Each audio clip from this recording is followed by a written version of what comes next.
You just walked into a quiet room, nothing is wrong, the lights are on, the door is locked, and yet something inside you won't fully relax. There's a low hum of alertness you can't quite turn off. You brush it aside, you tell yourself you're fine, but your brain already knows something you don't. It's scanning for danger because something ancient inside you never got the update that says you're safe. That feeling has a name, and it has been running in the background of your mind since before you were born. Neuroscientists call it the default threat response. It is the baseline level of vigilance your nervous system maintains even when there is no rational reason to be afraid. Your amygdala, the almond-shaped cluster of neurons deep in your brain's temporal lobe, is doing something right now that it has been doing for millions of years. It is watching, it is listening, it is running a constant background check on every sound, every shift in light, every change in the room, not because you asked it to, because it never stopped. Here is the thing. For 99% of human evolutionary history, stopping meant dying. Neuroscientist Joseph LeDoux spent decades mapping the fear circuits of the mammalian brain. What he found was that the amygdala doesn't wait for your conscious mind to make a decision. It reacts before you know what you're reacting to. It fires before your prefrontal cortex, the part of you that reasons,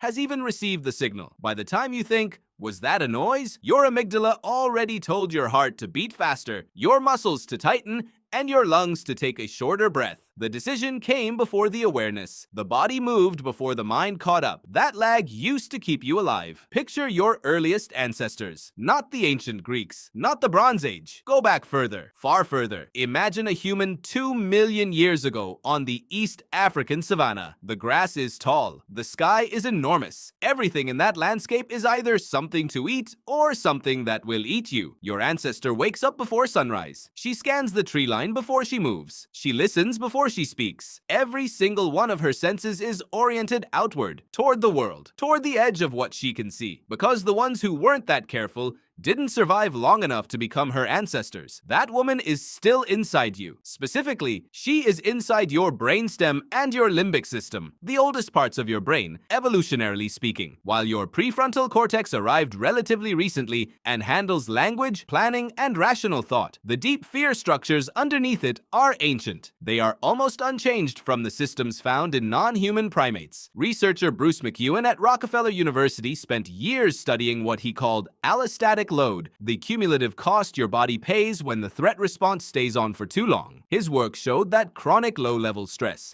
the kind that doesn't come from a lion but from a deadline, a phone notification, a difficult conversation, activates the same biological machinery that was designed for survival emergencies. The body doesn't know the difference. It only knows the alarm is ringing. So the question isn't why you feel anxious. The question is why your brain still classifies an unanswered email as a predator. The answer starts with pattern recognition. Your brain is an anticipation machine. It does not experience the world in real time. It predicts the world just slightly ahead of real time, based on patterns it has already learned, and it fills in the gaps. This is enormously efficient. It means you don't have to relearn how to read every morning. It means you can drive home on autopilot. But it also means that your brain can trigger a full threat response based on a partial signal, a shape in the corner of a dark room that might be something, a tone in someone's voice that could mean displeasure, a silence in a conversation that feels wrong. Researcher Martin Seligman called this preparedness theory. Some fears, he argued,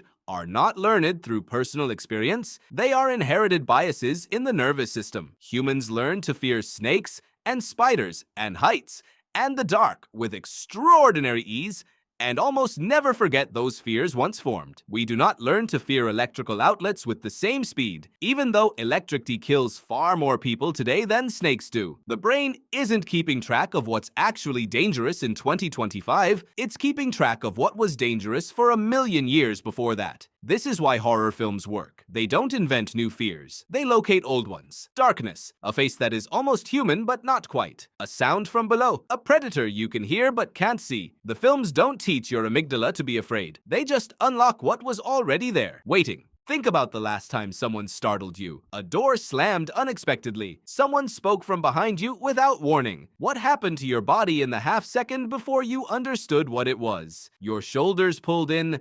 Your breath stopped. Your eyes widened. Every muscle tensed toward the center of your body, protecting your organs. That response happened in about 80 milliseconds. It took roughly 400 milliseconds for your conscious brain to begin processing the noise. The flinch was not a choice. The flinch was a fossil. Anthropologist Richard Wrangham at Harvard has argued that human social evolution, our capacity to live in large cooperative groups, created a new kind of threat the ancient brain had to learn to monitor. Not just predators.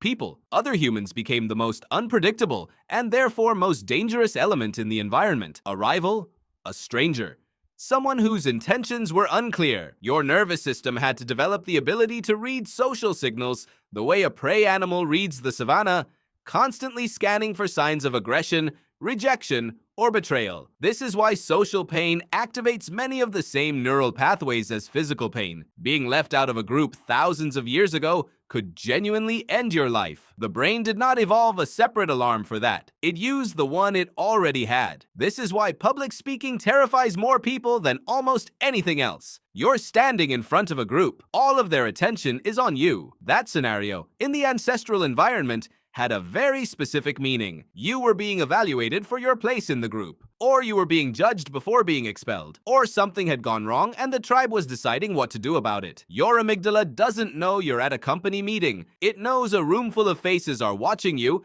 and historically, that meant something was about to happen. This threat system is not a flaw in your design. It is one of the most successful biological features in the history of life on Earth. The hominid lineage that produced you survived ice ages, famines, predators, rival groups, and every extinction event that wiped out species far better adapted to their particular moment. Your ancestors survived all of it. The hypervigilant ones, the ones who assumed the worst and were occasionally wrong, rather than assumed the best and were occasionally eaten. Natural selection has a brutal logic. Being too relaxed in a dangerous world is a one-time mistake. Being too anxious in a safe world is just uncomfortable. You inherited the anxious version.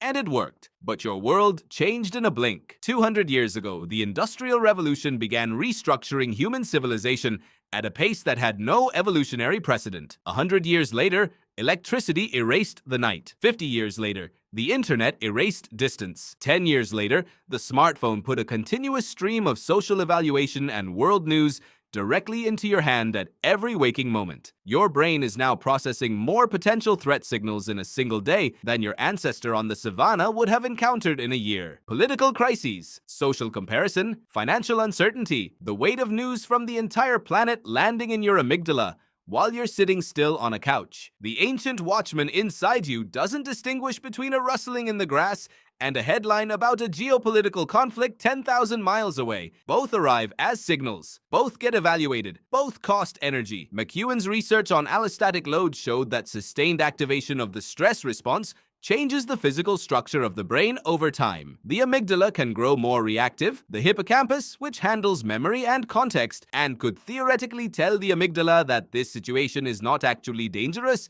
can shrink. The more the alarm fires without resolution, the louder it gets. The brain literally reshapes itself around the pattern of chronic vigilance. But there is something important here.